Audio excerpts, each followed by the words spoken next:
Good morning বন্ধুরা, আশা করছি আপনারা সবাই ভালো আছেন আর আমরাও ভালো আছি। এবছরে বম্বে তো প্রচুর গরম পড়েছে। অন্য বছরে এতটা টানা একসাথে গরম থাকে না, কিন্তু এবছরে এত গরম পড়েছে যে বাইরে তো বেরোনাই যাচ্ছে না। আমি সকাল সকাল বাইরে একটু বেরোই, ভোরবেলা ওয়েদারটা অন্যরকম থাকে তো, তাই আমার ভালো লাগে ওই সময়টা একটু গার্ডেনে গিয়ে হেঁটে আসতে। আমি হেঁটে চলে এসেছি। এখন আমি এসে এই গাছ থেকে একটা অ্যালোভেরা ডাল কেটে নিয়ে এসে তার কিছুটা পাল্প বের করে নিচ্ছি, নিয়ে মিক্সিতে একটু ব্লেন্ড করে নেব।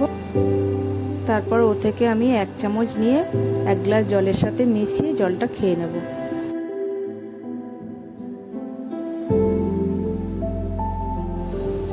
তারপর আমি বাকিটা এই কৌটোর মধ্যে ঢেলে আর ফ্রিজে ঢুকিয়ে রাখবো, তাহলে আর রোজ রোজ এটা করতে হবে না, ডালটা কেটে আর এটা বের করতে হবে না। এখন 3-4 দিন এটা হয়ে যাবে। আর এই যে এখানে আদিতি এসে গেছে সকাল সকাল।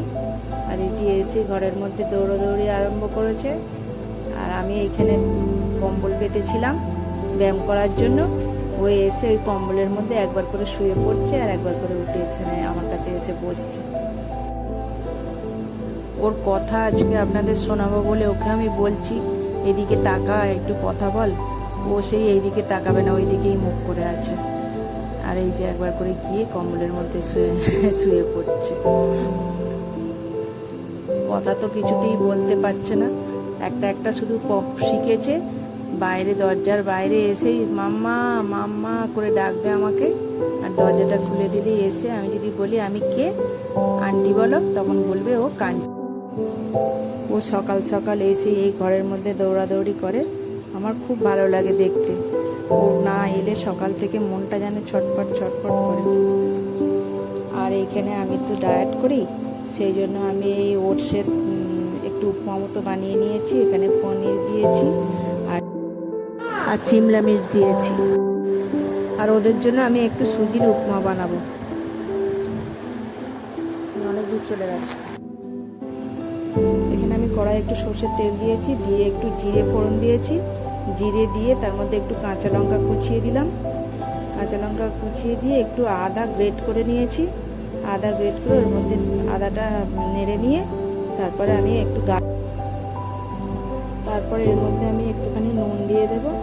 নুন দিয়ে গাজরটা একটু নরম নরম মতো হয়ে গেলে তারপরে এর মধ্যে আমি টমেটো দিয়ে দেব।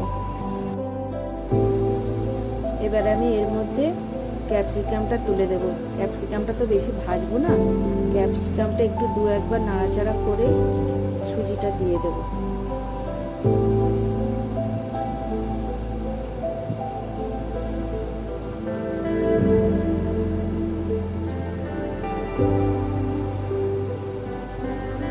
ক্যাপসিকামটা আমার একটু ভাজা ভাজা হয়ে গেছে। এবার আমি এর মধ্যে সুজিটা ঢেলে দেবো।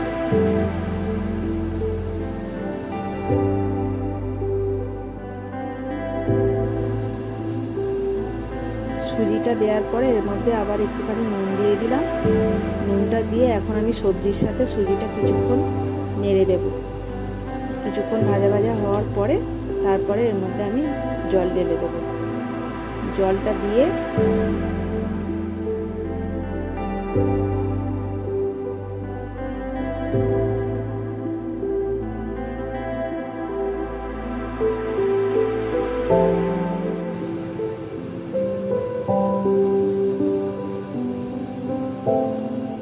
কিছুক্ষণ হয়ে গেছে। এবার আমি ঢাকাটা খুলে, সুজিটা অনেক ফুলে উঠেছে, কিন্তু ফুলে উঠলে কি হবে, এটা বেশ ঝুরঝুরের মতো হয়েছে। আজকে তো শনিবার, সেই জন্য একটু পেঁয়াজ দিলে এটা খেতে ভালো লাগতো, কিন্তু সেটা আর দিতে পারলাম না, সেই জন্য নিরামিষই বানিয়ে নিয়েছি সুজির উপমাটা।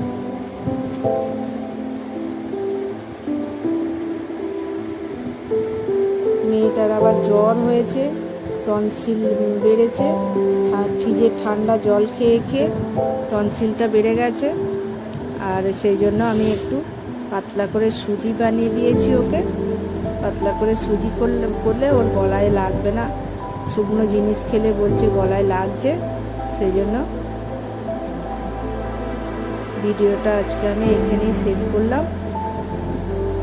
আপনারা সবাই ভালো থাকবেন আর একটা লাইক করে দেবেন, আর নতুন ভিডিও দেখার জন্য আমার পেজটাকে একটু ফলো করে রাখবেন। দেখা হবে পরের ভিডিওতে।